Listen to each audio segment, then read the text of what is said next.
Group 1 2019 poster test series tnpc.academy வெப்சைட்ல gender studies current affairs apps and 10 individual mark டெஸ்டா மொத்தம் 25 test conduct பண்றோம். இந்த டெஸ்ட் சீரிஸ் வாங்குறதுக்கு tnpc.academy வெப்சைட்ல மேல இருக்க group 1 லிங்க் கிளிக் பண்ணி பை நவ் கொடுத்து உங்க டீடைல்ஸ் ஃபில் பண்ணி பிளேஸ் ஆர்டர் கொடுங்க. பேமெண்ட் சக்சஸ் ஆனோன PDF உங்க மெயிலுக்கு வந்துரும். பிரிண்டட் மெட்டீரியல் 3 to 4 டேஸ்ல உங்க அட்ரஸ்க்கு கொரியர்ல வந்துரும். அனைவருக்கும் வணக்கம். இன்னைக்கு நம்ம கிளாஸ்ல பாலிட்டியோட ஒரு கான்செப்ட் பார்க்க போறோம். அதாவது ஃபண்டமெண்டல் ரைட்ஸை பத்தி பார்க்க போறோம். சுடுச்சுடரும் பொன்போல் ஒளிவிடும் துன்பம் சுட சுட நோக்கிருப்பவருக்கு, அதாவது தம்மைத்தாமே வருத்தி கொண்டு ஒரு குறிக்கோளுக்காக நோன்பு நோற்பவர்களை எந்த துன்பங்கள் தாக்கினாலும் அவர்கள் சுட சுட ஒளிவிடும் பொன்னை போல் புகழ்பெற்றே உயர்வார்கள். ஒரு குறிக்கோளுக்காக இங்க நோன்பு நோக்கிறதுங்கிறது விரதம் அந்த கான்செப்ட்லாம் ஒரு கிரிட்டோட நான் இதாதான் ஆவேன், நான் ஒரு ஆபீசர் ஆவேன், நான் ஒரு கலெக்டர் ஆவேன், நான் ஒரு டிஎஸ்பி ஆவேன், நான் செக்ரட்டரியேட்ல சர்வீஸ் வாங்குவேன், இந்த மாதிரி ஒரு கிரிட்டோட படிக்கிறவங்களுக்கு கண்டிப்பா அந்த விஷயம் கிடைக்குங்க. ஸோ அதனால சாலிடா படிங்க. எனக்கு எடுக்க போற டாபிக் எல்லா கவர்மெண்ட் எக்ஸாமுமே கண்டிப்பா உதவும். Success comes to those who are two busy to think about it. நம்ம அதை பத்தி நினைச்சுக்கிட்டே இருக்கிறத விட செயல்ல இறங்கணும். நினைக்கிறது யார் வேணா நினைக்கலாம், ஓகேவா? செயல்ல இறங்க ஆரம்பிச்சு அந்த விஷயத்த நம்ம பண்ண ஆரம்பிச்சோம்னா கண்டிப்பா ஒரு நாள் நம்ம கைக்கு கிடைக்குங்க. சொன்ன மாதிரி ஃபண்டமெண்டல் ரைட்ஸ், அடிப்படை உரிமைகள். நம்ம இந்திய கான்ஸ்டியூஷன்ல நமக்கு என்னென்ன அடிப்படை உரிமைகள்லாம் இருக்கு அப்படிங்கிறத பார்க்கணும். இது ஒரு பொட்டன்ஷியலான கொஸ்டின். ஒரு ஆர்டிகல் நம்பரை கொடுத்து 14 இந்த ஆர்டிகல் எதுக்கு வருது, இல்லைன்னா ஒரு விஷயத்த கொடுத்து இது எந்த ஆர்டிகல் கீழே வருது அப்படிங்கிற கேள்வி நம்ம ரெகுலரா நிறைய கவர்மெண்ட் எக்ஸாம்ல பார்த்துருப்போம். பாத்தீங்கன்னா நம்மளோட ஃபண்டமெண்டல் ரைட்ஸ் 6 தலைப்புக்கு கீழே பிரிக்கலாம், ஓகேவா? முதல்ல பாத்தீங்கன்னா ரைட் டு ஈக்குவாலிட்டி, அதாவது சமம், எல்லாரும் எல்லாத்துக்கும் சமம் அப்படிங்கிற ஒரு விஷயம், ரைட் டு ஈக்குவாலிட்டி. அதுக்கடுத்து பாத்தீங்கன்னா ரைட் டு ஃப்ரீடம், சுதந்திரமா இருக்கிறது ஒருத்தனோட உரிமை, ஓகேவா? பட் அதுல என்னென்ன ப்ரொவிஷன்ஸ்லாம் இருக்கு அப்படிங்கிறது இதுக்கு கீழே வரும், இந்த தலைப்பு கீழே வரும். இப்போ ரைட் அகெயின்ஸ்ட் எக்ஸ்ப்ளாய்டேஷன், மனிதர்களை சுயலாபத்திற்கு பயன்படுத்துவதற்கு எதிரான உரிமை. ஒரு மனுஷன் இன்னொரு மனுஷன் தன்னோட சுயலாபத்துக்காக பயன்படுத்தக்கூடாது, அவங்களை எக்ஸ்ப்ளாய்ட் பண்ணக்கூடாது, ஓகேவா? அதுக்கு கீழே என்னென்ன இருக்குங்கிறதையும் we will see. அதுக்கடுத்து பாத்தீங்கன்னா right to freedom of religion, மத சுதந்திரம். எனக்கு பிடிச்ச மதத்தை நான் ஃபாலோ பண்ணலாம், ப்ரொஃபஸ் பண்ணலாம் அப்படிங்கிறது ஒரு ஃபண்டமெண்டல் ரைட். அதுக்கடுத்து பாத்தீங்கன்னா கல்ச்சுரல் அண்ட் எஜுகேஷனல் ரைட்ஸ், கலாச்சாரம் மற்றும் கல்வியின் உரிமை. இது மெயினா பாத்தீங்கன்னா மைனாரிட்டிஸ்க்கு வரும். ஸோ அதுவும் என்னங்கிறத நம்ம அடுத்த கிளாஸ்ல பார்க்கலாம். அப்புறம் ரைட் டு கான்ஸ்டியூஷனல் ரெமடிஸ், அரசியல் அமைப்பு நிவாரணங்களுக்கு உரிமை, ஓகேவா? இது எல்லாத்துக்கு கீழேயுமே ஆர்டிகல்ஸ் இருக்கும். ஃபார் எக்ஸாம்பிள் ஃபண்டமெண்டல் ரைட்ஸே எஃப்ஆர்ஏ பார்த்தீங்கன்னா 14 to 32 இத்தனை ஆர்டிகல் கீழே தான் இது எல்லாம் மொத்தமாகவே வரும்.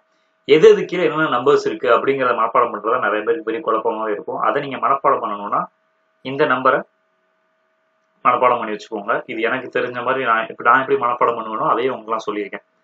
54 24 21, ஓகேவா? 54 24 21 இப்படி நம்பர் ஞாபகம் வச்சுக்கோங்க. இப்போ இதை வச்சு எப்படி ஞாபகம் வச்சுக்கிறது? 54 24 21, ஓகேவா? நம்மளோட ரைட்ஸ் ஆர்டிகல் 14ல இருந்து ஆரம்பிக்குது.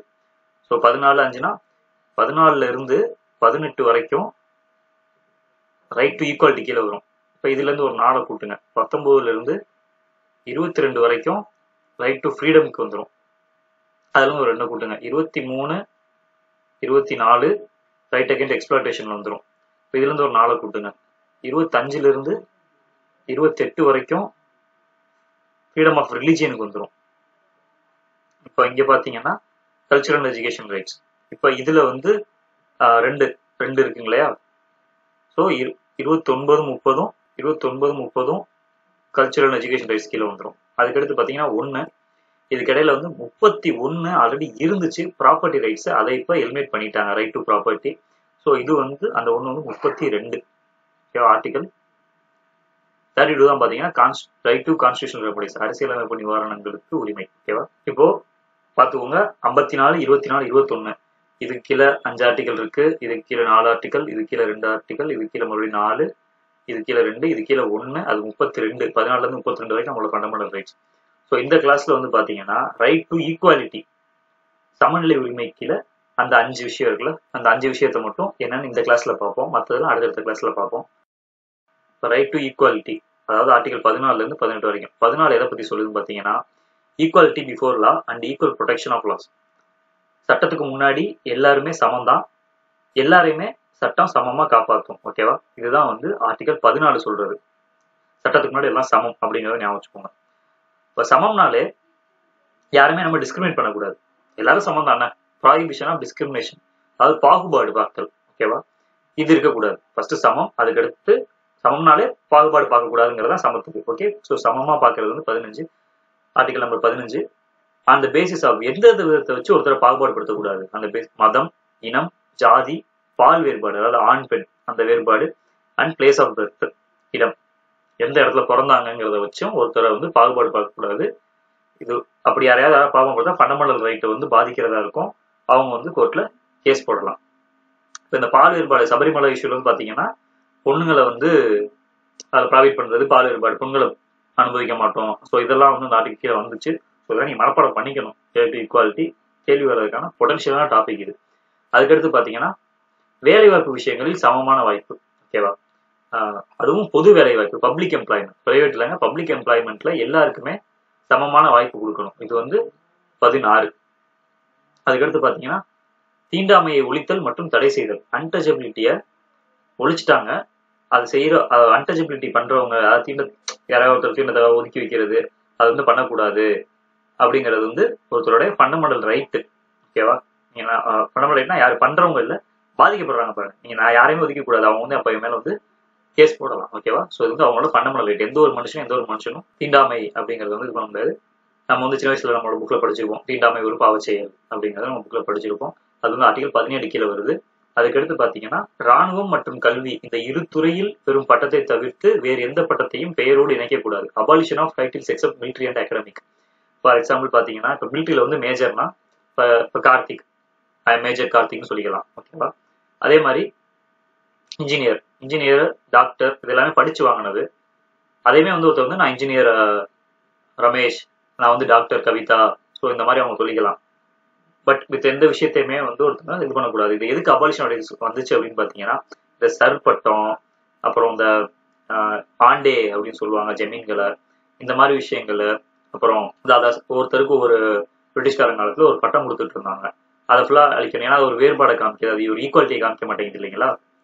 ஸோ அதுக்கு கீழே தான் இந்த சட்டம் வருது, abolition of titles except military and academic. இது வந்து ஆர்டிகல் 18. ஸோ இப்போ எக்ஸ்பிளைன் பண்ணிட்டேன், மறுபடியும் பாருங்க.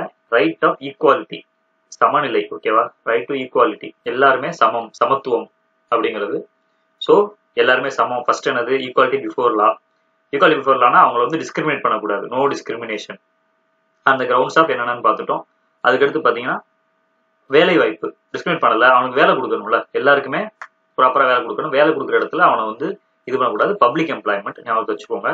அதுக்கடுத்து பார்த்தீங்கன்னா தீண்டத்தகாமை, அதை ஒழிக்கணும். 17, 18 ஒரு, ஏன்னா இப்போ 18 பார்த்தீங்கன்னா டைட்டில், ஒருத்தர் டைட்டில் வச்சு அவன் மட்டும் பார்த்தா பெரியவன் அப்படிங்கிற மாதிரி இருக்கும். ஸோ அந்த விஷயத்த வந்து இது பண்ணணுங்கிறதுக்காக இதையுமே ஈக்குவாலிட்டிகளை கொண்டு வந்தாங்க, ஞாபகம் வச்சுக்கோங்க. நான் ஆரம்பத்தில் என்ன சொன்னேன், ஒரு நம்பரை ஞாபகம் வச்சுக்க சொன்னேன். அந்த நம்பர் என்ன number, 54, 24, 21. So first right to ஈக்குவாலிட்டிக்கு கீழே 5 விஷயம் இருக்கு. அந்த 5 விஷயம் என்னன்னு இப்போ நம்ம பார்த்துட்டோம். ஸோ இதை வந்து இப்போ மனப்பாடம் பண்ணிக்கோங்க. அடுத்த 2 கிளாஸ்க்குள்ள இந்த டாப்பிக்கை வந்து நான் ஃபுல்லா உங்களுக்கு எக்ஸ்பிளைன் பண்ண ட்ரை பண்றேன். இந்த கிளாஸ் உங்களுக்கு பிடிச்சிருந்துச்சுன்னா லைக் பண்ணுங்க, கமெண்ட் பண்ணுங்க, உங்க ஃப்ரெண்ட்ஸுக்கு ஷேர் பண்ணுங்க. நம்மளோட கிளாஸை கண்டினியூஸா பார்க்கணும்னு நினைச்சீங்கன்னா பெல் ஐக்கானை கிளிக் பண்ணுங்க. அண்ட் தென் டெஸ்ட் எழுதி பாருங்க. என்னடா மறுபடியும் டெஸ்ட் எழுத சொல்றானே அப்படின்னு நினைக்காதீங்க. இதை பண்ணீங்கன்னா எக்ஸாம் எழுதிட்டு வந்த அன்னைக்கு கண்டிப்பா நம்ம அகாடமிக்கு தேங்க் பண்ணுவீங்க. ஏன்னா டெஸ்ட் எழுதுறது அவ்வளவு முக்கியம். ஸோ டெஸ்ட் எழுதி பாருங்க. TNPSC.academy என்ற இணையதள முகவரி பாடங்களை படித்தும் தேர்வுகளை எழுதியும் பயன்பெறவும். உங்களுக்கு எந்த டவுட்ஸ் இருந்தா கூட கமெண்ட் பண்ணுங்க. ஓகேவா, தேங்க்யூ ஃபார் வாட்சிங் திஸ் வீடியோ.